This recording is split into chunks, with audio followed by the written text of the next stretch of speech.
and Strands by Martin Dempsey. Chapter 11. Radius. To Smith, the young man sitting on the edge of the kitchen stool was someone who he would have referred to as a kid or a child. The young man looked to Smith like he should be in school, middle or primary. Smith would have needed to do some mental mathematics to figure out which. Far from insensitive, however, Smith realized this young man would see himself at least that of a young adult, so he adjusted his demeanor accordingly. "Mr. Bennett?" Smith asked as he approached. For an instant, the dazed look shifted on the young man's face to slight puzzlement, before he met Smith's eyes and responded, "Yeah. I'm Agent Smith. I'm sorry to bother you at this difficult time. You have my deepest condolences, of course, but to ascertain what happened, I'm afraid I'm going to have to ask you some questions." "Yeah." The officer who spoke of you just before I arrived said you called the emergency line immediately upon arriving home. Is that correct? "Yeah." "From your cell phone?" "Mobile, yeah." "Could you walk me through what happened just before you made that call in as much detail as you can remember?" I got home just after practice. I opened the front door, looked towards where Mum usually eats. "Take your time." The young man coughed and cleared his throat. "I saw her lying down on the sofa, and I immediately called the um, emergency line." "Yeah." "Why so quickly, can I ask?" "What?" "You called immediately rather than going to her or checking the room." "I was on my phone talking to a friend." The young man seemed to take it as a criticism. "I hung up immediately and called." "We would like to look at your phone's call log to get exact times, if that's okay." They already had the time the emergency call was placed. It was to ascertain if there were any discrepancies in the young man's account. Sure. Did you touch anything other than the door when you came in?" "No." Smith looked up. That was a quick answer. "You didn't touch anything?" "No. I knew I shouldn't. I didn't." "You knew you shouldn't. This isn't my first crime scene, man." Smith winced a little and returned his gaze to his notepad. He'd already been briefed by Ashton. "Records say your house has been broken into before, back in March of last year." "Yeah." "They broke in via the back and took some electronics and some cash. My console, the TV, my mother's tablet, kitchen piggy bank, yeah. Some other stuff too, I think." "Right. I'm sorry. We're almost done. I just need to know if you're sure you didn't touch anything, and then we can arrange some accommodation for you or get someone, a relative or a friend, to go and stay with you, or you to go and stay with them." "I didn't touch anything. Why do I need someone over or go somewhere? This is my home." "Okay." Smith put his notebook away. "Thank you for your time, Mr. Bennett." As Smith turned, he noticed Clark had entered the kitchen behind him. She'd probably just arrived at the scene. Unlike him, she'd hung her badge from the top of her jacket pocket. He had lost the habit after the crime scene officers had started to recognize him. Smith approached her and murmured to her under his breath. She nodded and moved past him. "Trey?" The young man looked up and refocused his eyes. "Yes." "I'm so sorry about your mother." The young man's jaw worked. His eyes returned to the floor as Clark perched next to him on the other tall kitchen chair. "I know you've been asked all of this already, but I just want to go over a few things again." He sighed with a touch of affected aggression. "Yeah."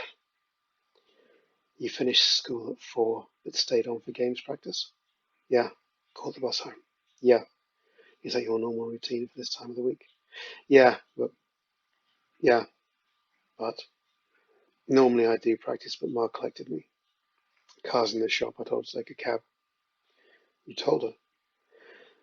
She said she was going to walk home. I said, Ma, it's too far and you've been on your feet all day, so she'd take a cab. She would have been standing on her feet all day cutting hair at her shop. Yeah.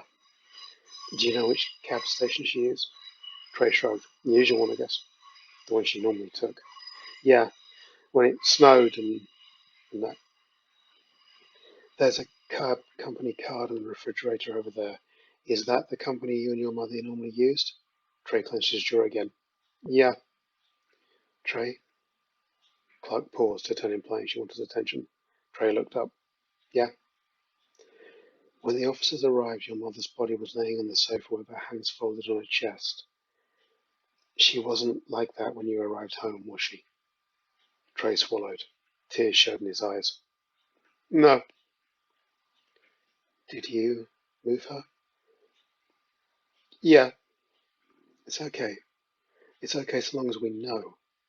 We just need to know what position she was in. She was.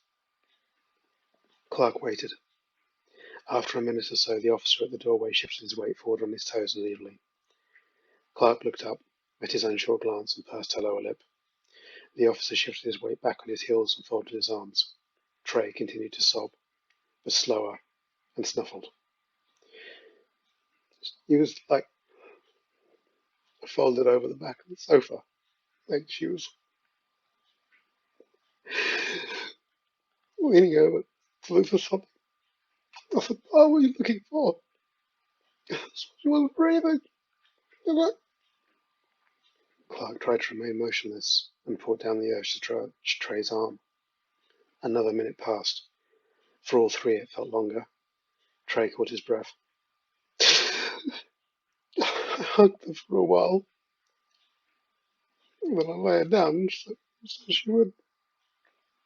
so she would be comfortable. Clark finished the sentence, and he put her hands together. Trey nodded, his jaw working, his eyes streaming, his nose running, hands clutching the seat between his legs. How long did you hold her for? Trey's shoulders heaved. Clark forced her gaze over his head and pressed her tongue against the roof of her mouth as he inhaled deeply, his lips being rapidly pulled against his lower teeth with the breath. When he had caught his breath, Trey said, "A while. A minute or so." Yeah, he was angry at me. Clark almost breathed the question. Angry? Why would she be angry with you? Mum. The young man angrily wiped the tears rolling down his cheeks with the ball of his palm. She found some herbs I'd be using for soreness. Said I get popped. I told her, I said, Ma, it's not illegal. It's just like turmeric and that. She was so mad. I didn't get to say sorry.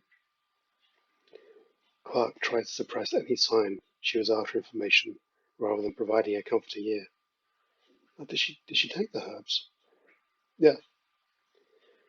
What were the herbs called? Clark, despite herself, felt excitement and disliked herself in that moment for feeling it. Lao. She took the bag of it. She said she took it out. Okay, okay. We've heard from your aunt, Bethany Trey. She says she's on her way, and we're expecting her soon. It shouldn't be much longer. The office is just over there if you have any questions. You're not in any trouble, and soon there will be fewer people in the house, and you and your aunt will get some time alone. You can decide what you want to do. You can both stay here, go back to hers. It's all okay. We're going to be in touch in the moment we know anything. Thank you for your help, Trey. Clark again suppressed the urge to touch the young man's arm, and silently slipped off the seat and out of the kitchen. The deceased was a hairdresser. That would apparently explain the apparently dyed hairs all over her leggings, which couldn't otherwise have been accounted for. Smith was waiting for her in the hallway near the front door's flat, and looking at her direction, notebook out, ready to compare notes.